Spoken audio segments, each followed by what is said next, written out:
Welcome to Rip It Up, the Renovations podcast. In between full episodes, we are answering your questions. So if you have a burning question for us, send us a voice note or a message on Instagram at ripitup_podcast_official or email us ripitupearlybird@gmail.com.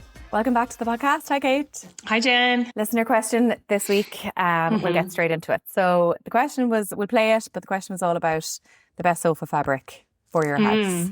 We have the same sofa. We do have the same sofa and the same fabric, actually. Different colours, but the same fabric. Yeah. And if I'm totally honest, I think I picked my fabric without even knowing if it was going to be easy to keep or not. I just wanted that colour and I really liked it. Like, I wasn't thoughtful because I didn't have children when I ordered it. I did have a dog, but she was very clean, kind of like, you know, non-shed dog.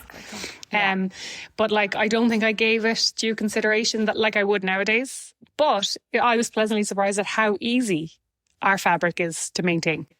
Yeah, so we have, would you agree? What would you call it, microfibre? It's like a poly velvet, I guess. Is it? Some sort. It's not a it's not a classic cotton velvet, which would be much more absorbent. Fibre kind of. Yeah, poly velvet. And because it's a poly velvet or a poly, is it a polyester or would that be the base fabric, or kind of a nylon maybe or something? That means it's non-absorbent, or it doesn't absorb water at all. So kind of, I don't know if you find like water tends to kind of pool on the top, at least for a little short time. That kind of gives you a chance, and gives you a chance to kind of mop it up. Yeah. Everything has been spilled on my couch. I've had dog pee on it, and not my dog, interestingly. I've spilled wine on it. The other day I found we were eating burgers on the couch and I found like a handprint on the side of it. A handprint of what? Burger sauce. Lovely. Yeah. But it wipes right off. It's the easiest thing on the planet to keep clean. It wipes right off. So what I normally do, if it like, I'll just give it a wipe down with like a microfiber cloth, if like just a wet microfiber cloth if it needs a clean. If I'm giving it a deeper clean, Dr. Beckmanns fabric cleaner. On the go all the time, yeah. There is nothing better. It's the best thing on the planet.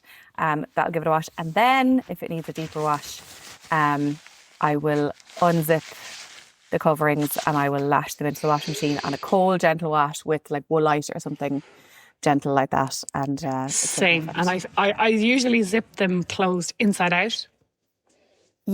Yeah, that's a good idea. Just to make sure it doesn't get any kind of damage on the outside. So it's super gentle on the covers. That's worked really well for me. I guess going back a little bit, ours is a polyester based velvet or kind of a suede. I don't know, like you kind of call it different things maybe. But looking at fabrics overall, I think generally polyester or some sort of like poly blend fabric is a little bit more forgiving in the case of kind of the listener here where you might have kids and you might have pets or whatever.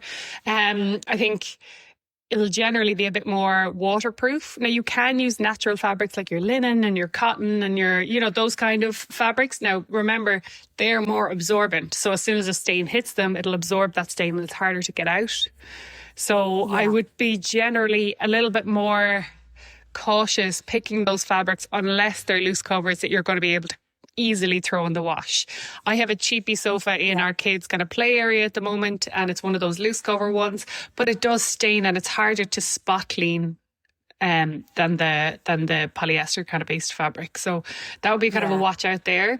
And then the other option, I suppose, is leather. And with leather, you've kind of like semi-aniline, which is kind of a protected leather, we'll say. It's kind of usually got some sort of colouring and coating on the top.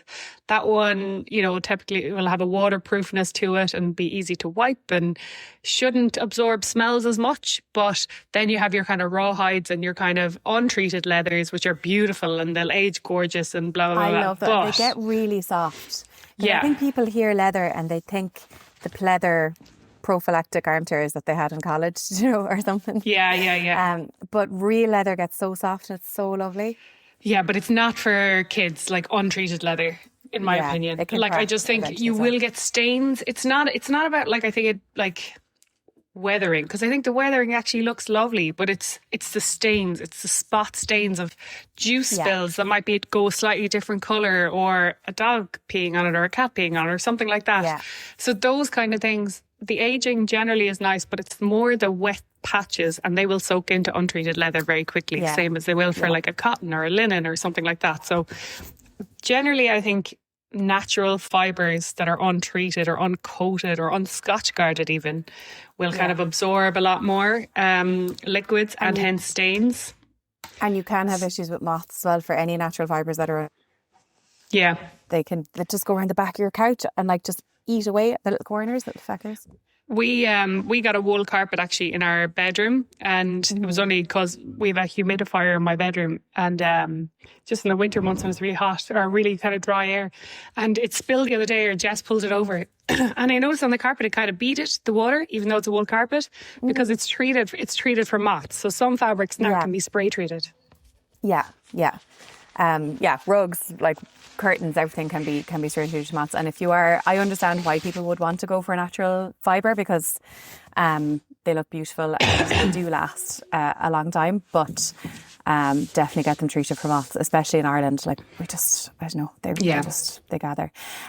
One thing I will say about any sofa fabric that you're getting, and this is any material, is that if you are putting it in direct sunlight, it is going to bleach eventually. And I think that's really no matter what. I think it's like, even if it is UV treated, and that goes for curtains, that goes for almost anything.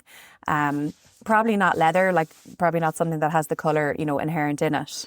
But if it has been dyed, then if it's sitting in like strong direct sunlight, it is going to bleach over time. I don't think I've ever seen a sofa of any fabric that hasn't eventually bleached, if it's a coloured fabric.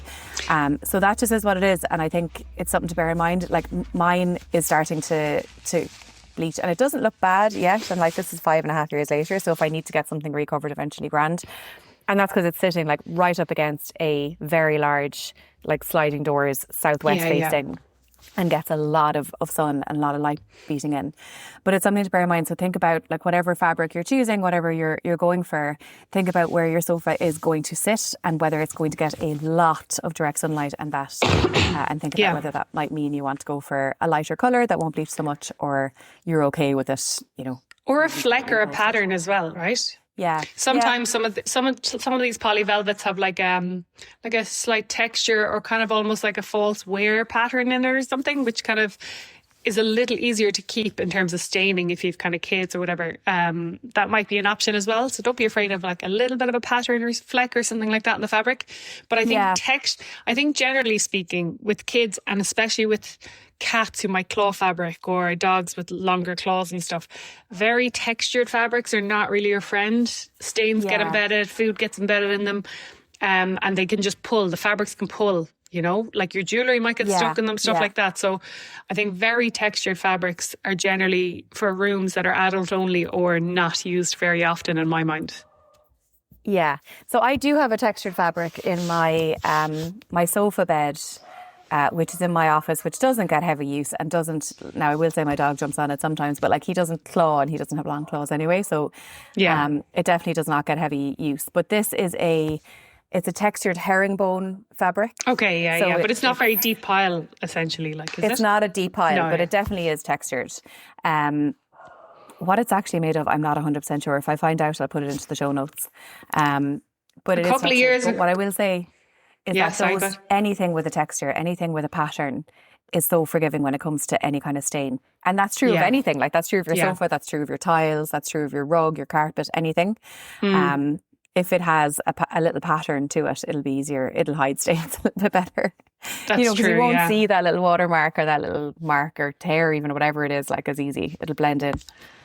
The toy box we had in my kids' playroom, I recovered a couple of years ago in this kind of polyester boucle fabric, so very textured. Like that, like fine for stains, never noticed, even though it was their toy box and they were opening it all the time and there was probably loads of stains in it, but you couldn't necessarily see it. But the fabric did pull a bit, just from wear and tear and toys being pulling. And was it hard to actually clean? Like I know it looked fine, but like if you actually wanted to clean it, was it easy to clean? It depends on the type of stain, I guess. I think a lot of stuff I let kind of dry and use a soft dry brush, gentle kind of dry brush, almost like a shoe cleaning brush, but obviously a clean separate one that you use for fabrics, but just like dry brush off the majority of the stain I can. I try avoid wetting the stain too much unless I really have to get it off. And then if the stain is like embedded, you need to get like something absorbent on both sides of the stain, so inside the cover and outside the cover, and almost squeeze that stain out, you know, because if you're blotting it from one side, you're just kind of probably pushing it deeper. It needs to be absorbed out from the other side. So that's what I find when the stains get deep, you can kind of get it out that way. So I suppose they're all kind of considerations if you've kids and dogs and cats or whatever that are going to be on them, or if you have a smoker in your house, essentially, like Jesus, then I think thick fabrics or heavy fabrics or untreated fabrics will definitely harbour smells a lot more. Yeah. Yeah, but that's my kind of 2 cents. I actually love our poly velvet.